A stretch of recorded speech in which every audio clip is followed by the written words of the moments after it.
let's talk about Bible stories that bother me. So, I grew up as a missionary kid in Mexico, and as such, I have learned, read, been taught a lot of biblical stories. And as an adult, I'm thinking about them with rational thinking, critical thought, and empathy, which are three things that you're typically not encouraged to use when evaluating biblical stories. One story that bothers me a lot, actually, is the story of the prophet Elijah and the widow of Zarephath.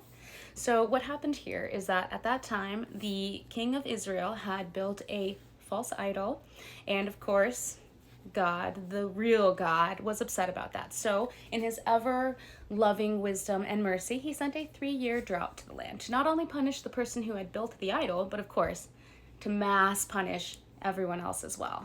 So, like everyone else in the land, Elijah's hungry. So, God sends him to this lady who's out picking up sticks on the edge of the town. And he comes up to her and he's like, "Hi, lady, could you please feed me? I'm hungry." And so she tells him, she's like, "I'm out here picking up sticks because I have just enough oil and just enough flour to make myself and my son some bread so that we can die." That's how desperate she was in her provisions at that point. And of course, Elijah, being a man of God, was like, "Well, feed me first." And just an aside here, as a woman, if a man approached me, and we're talking, of course, back in the day too, so if a woman approached me and said, "Hey, make me bread," and me knowing that if I didn't, most likely he's either going to kill me or worse, and if he doesn't, his loving, wonderful God is probably going to use me and my son as a really horrible example for future people, yeah, no, I'm making bread. So she does. She takes what little she has left and she makes Elijah bread. And of course, this is the feel-good part of the story that we're supposed to focus on, is that because she did that selfless act for this man of God, then God therefore gave her just enough oil and flour so that she and her son could continue to eat their meals up until God, who sent the drought, decided that he could end it.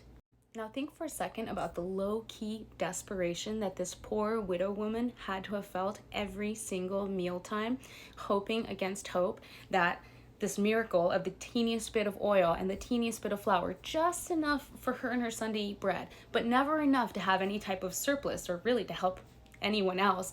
I mean, what a desperate and horrible mental place to be for however long it lasted. So really my whole takeaway from this whole thing is that, one, there is not a God.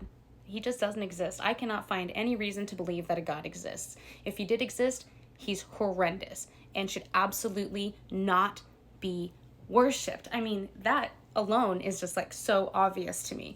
What a horrible, horrible creature God is, if he is real.